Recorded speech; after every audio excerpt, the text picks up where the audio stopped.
নমস্কার বন্ধুরা, অন্নপূর্ণার হেসেলে আপনাদের সকলকে স্বাগত।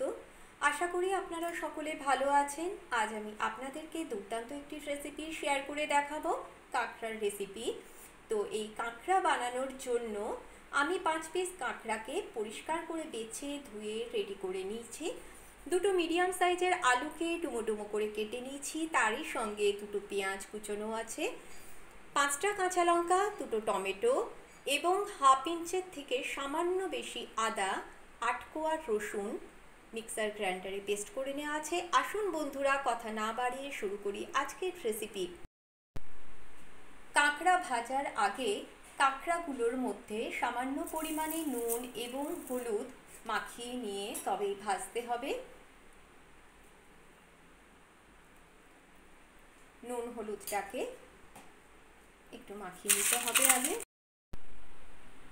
গ্যাস অন করে ফ্রাইং প্যান বসিয়ে দেওয়ার পরে পরিমাণ মতন সর্ষের তেল দিয়ে দিলাম।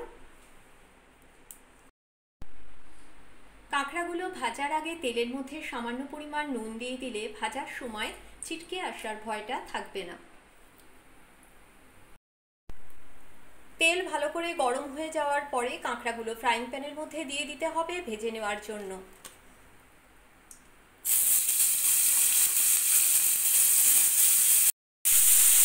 গ্যাসের ফ্লেমটাকে ফুল করে দিয়েই কাঁকড়াগুলোকে ভেজে নিতে হবে।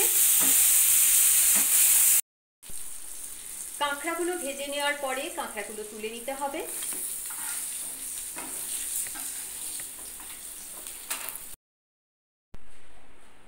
কাঁকড়াগুলো তুলে নেওয়ার পরে আরও সামান্য পরিমাণে সর্ষের তেল দিয়ে দিতে হবে, আর একই সঙ্গে কেটে রাখা আলু এবং পেঁয়াজ কুচিও তেলের মধ্যে দিয়ে দিতে হবে ভাজার জন্য।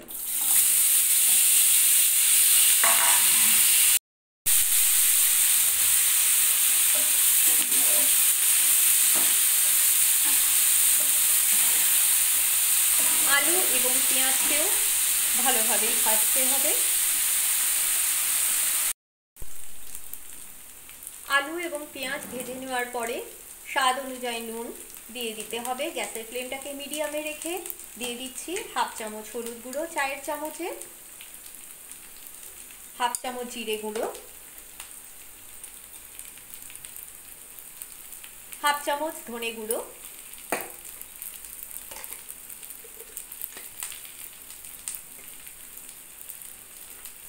আর কাশ্মীরি রেড চিলি পাউডার ছোট চামচের 1 চামচ, এবং সবার শেষে আদা, টমেটো, রসুন এবং কাঁচা লঙ্কার পেস্ট দিয়ে দিলাম। এবার সমস্ত মশলা দিয়ে ভালো করে কষিয়ে নিতে হবে। আপনারা চাইলে শুকনো লঙ্কার ব্যবহারও করতে পারেন।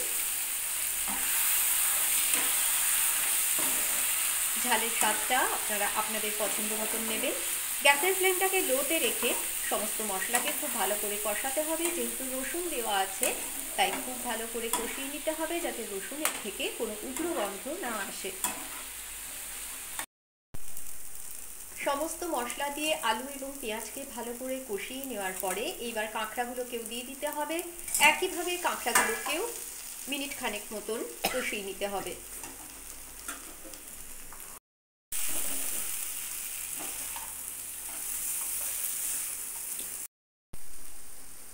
মিনিট 2 কষিয়ে নেওয়ার পরে পরিমাণ মতন জল দিয়ে দিতে হবে। পরিমাণ মতন জল দিয়ে দেওয়ার পরে স্বাদের জন্য চায়ের চামচের হাফ চামচ চিনি অ্যাড করলাম। গ্যাসের ফ্লেমটাকে ফুল করে দেব। কাঁকড়া একদম তৈরি হয়ে গেছে। নামিয়ে নেওয়ার আগে খুবই সামান্য পরিমাণে গরম মশলার গুঁড়ো দিয়ে দিচ্ছি।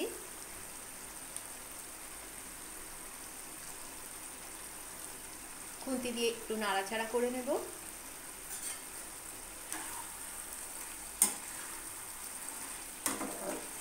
গ্যাস অফ করে নামিয়ে নিতে হবে। বন্ধুরা, দুর্দান্ত স্বাদে ভরা আজকের এই কাঁকড়ার রেসিপি আপনাদের কেমন লাগলো আমাকে কিন্তু আপনারা কমেন্টস করে জানাতে ভুলবেন না। ভালো লাগলে লাইক এবং শেয়ার করবেন, আর তার সঙ্গে আমার চ্যানেলটিকে আপনারা সাবস্ক্রাইব করবেন এই আশা থাকলো। দেখা হচ্ছে আপনাদের সঙ্গে আমার পরবর্তী একটি ভিডিওতে।